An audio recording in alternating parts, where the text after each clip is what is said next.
Kali ini saya akan menceritakan tragedi kelam di Gunung Slamet pada awal tahun 2001. Tujuan dari saya menceritakan ini agar kita dapat mengambil hikmah dari kejadian ini dan menjadikan pembelajaran untuk kita semua. Kisah ini dialami oleh Dodo, Masruki, Dewi Priamsari, Bagus Guntur Sukanegara, Ismarilianti, Bregas Agung, dan Ahmad Fauzan. Mereka berangkat Minggu tanggal 4 Februari 2001 dari gelanggang mahasiswa UGM ke stasiun Lempuyangan menuju Bumiayu.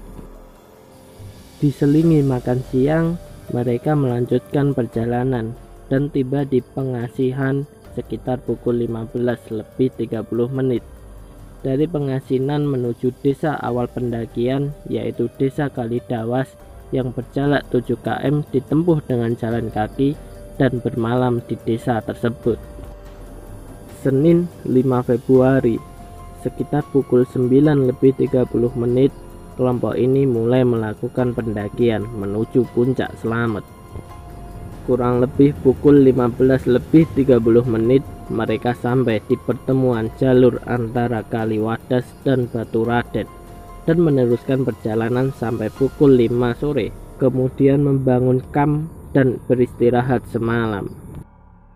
Selasa 6 Februari 2001 siang sekitar pukul 1 mereka pun sudah berada di garis vegetasi puncak gunung tersebut.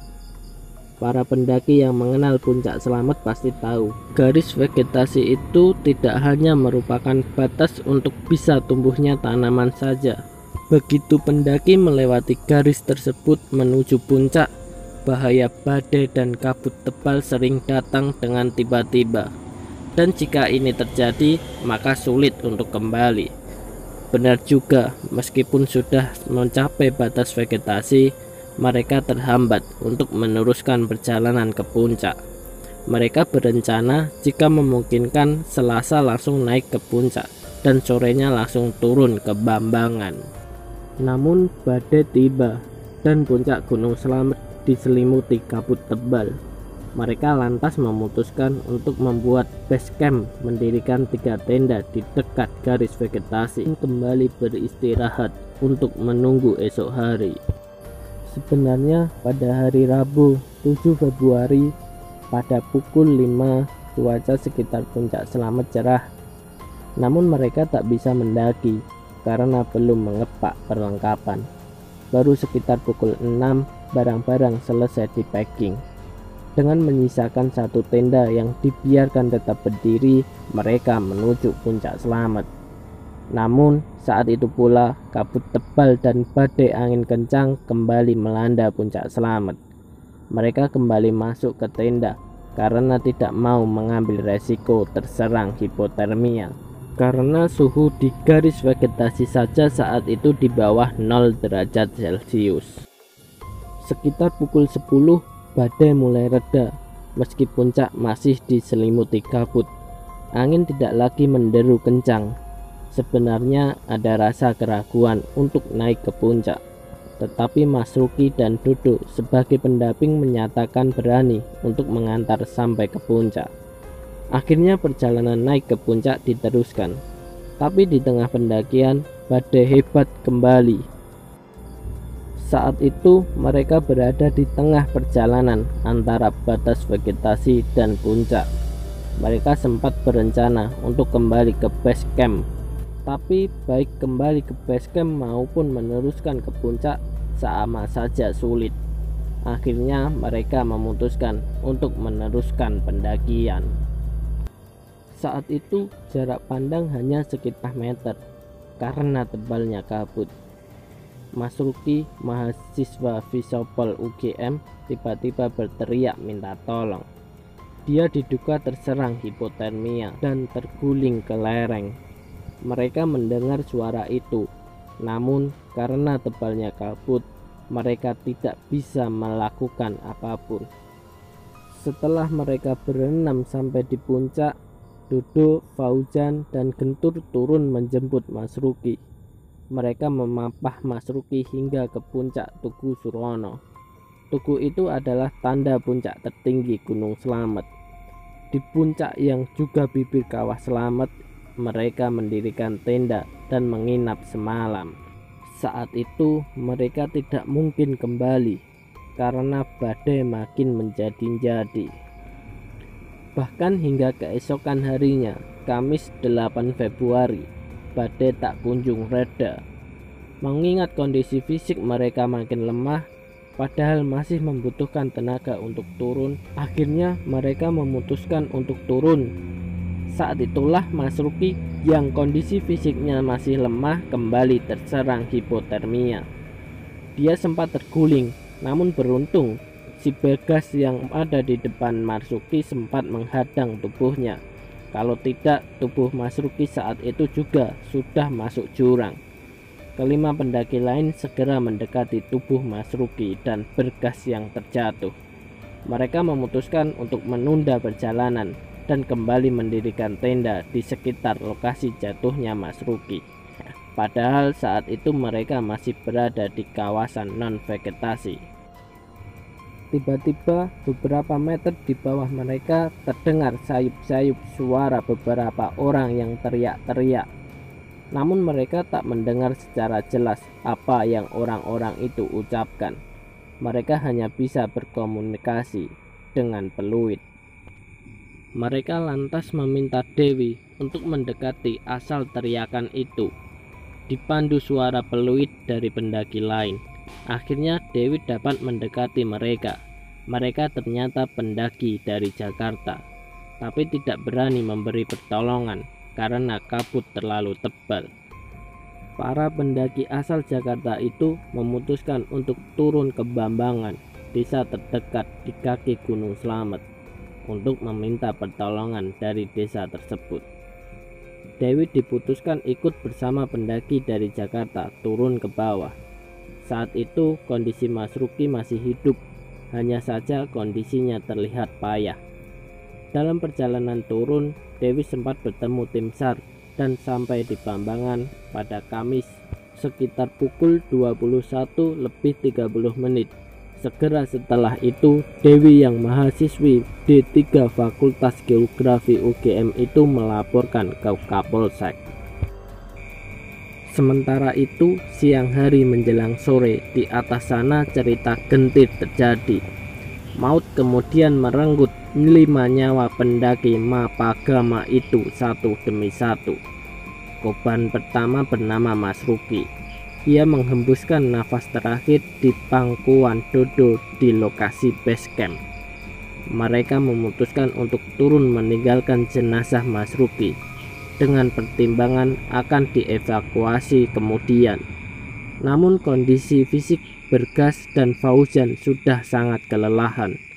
Baru turun beberapa meter, Fauzan terjatuh ke selokan dan terguling beberapa meter. Bergas juga tampak kepayahan. Akhirnya diputuskan untuk mendirikan tenda dan menginap lagi semalam. Di tempat ini Fauzan terserang hipotermia, sementara persediaan logistik juga semakin terbatas dan tak bisa dimasak karena kompor gas lipat mereka terbawa Dewi. Mereka hanya makan seadanya, mie instan kering, permen, dan sambal pecel. Keesokan harinya, Jumat 9 Februari, diputuskan hanya Dodo yang turun ke bawah untuk meminta pertolongan. Namun hingga Sabtu 10 Februari pertolongan tidak kunjung datang. Akhirnya diputuskan Gentur untuk turun, sedangkan Iis tetap menunggu Fauzan dan Bergas. Dalam perjalanan turun, Gentur yang hanya berbekal dengan permen mengalami kesulitan yang luar biasa. Posisi mereka turun sejak dari puncak memang sudah bergeser, tidak lagi di jalur pendakian. Untungnya ia menemukan alur sungai. Dengan mengikuti alur sungai itulah Gentur akhirnya sampai ke sebuah jalan aspal di Desa Serang, sebuah desa di antara Baturaden Kabupaten Banyumas dan Desa Bambangan Kabupaten Purbalingga. sampai di tempat itu pada hari Ahad 11 Februari. Gentur langsung meminta diantar oleh tukang ojek ke desa Bambangan. Begitu sampai, Gentur baru tahu bahwa Dodo tidak pernah sampai di desa terakhir rute pendakian Gunung Slamet itu. Dari situlah kemudian tim SAR dari berbagai kelompok pecinta alam sejumlah universitas dibantu warga Bambangan dan Basarnas memulai upaya pencarian. Senin 12 Februari adalah Fauzan, mahasiswa D3 Geografi UGM yang pertama kali ditemukan dalam kondisi sudah meninggal di dalam tenda 20 meter di bawah garis vegetasi. Sementara Iis dan Bergas tidak lagi berada di tempat itu. Iis, mahasiswa Fakultas Kehutanan UGM, baru ditemukan pada hari Rabu 14 Februari. Waktu ditemukan, Iis berlindung di bawah cerukan air terjun di ketinggian 2750 meter. Hanya mengenakan raincoat yang basah dengan kerudung dilepas. Kondisi fisiknya sudah teramat payah. Gigi depan patah, luka di tulang kering kaki kanan dan leher. Namun ia masih sadar karena sudah sore 3 anggota tim SAR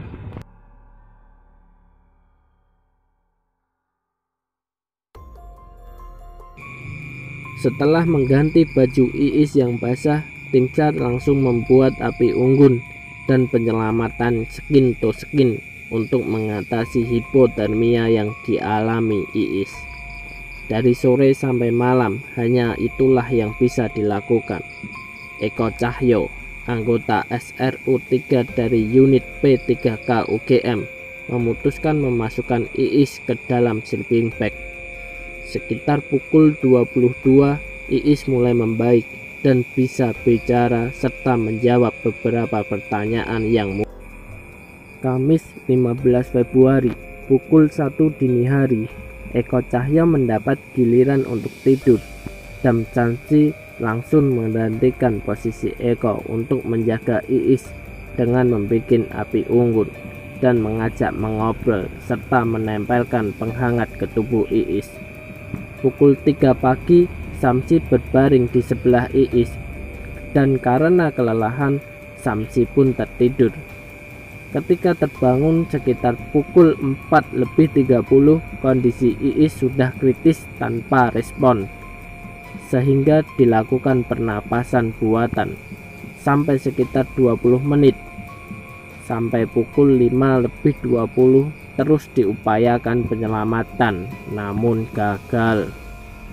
Dan pagi hari sekitar pukul 7 mereka mengirim berita bahwa Iis sudah meninggal. Pada hari yang sama saat Iis ditemukan, Rabu 14 Februari, tim SAR yang memang dipecah-pecah menjadi beberapa unit kecil juga menemukan Dodo. Mahasiswa Fakultas Hukum UGM ini juga ditemukan sudah meninggal.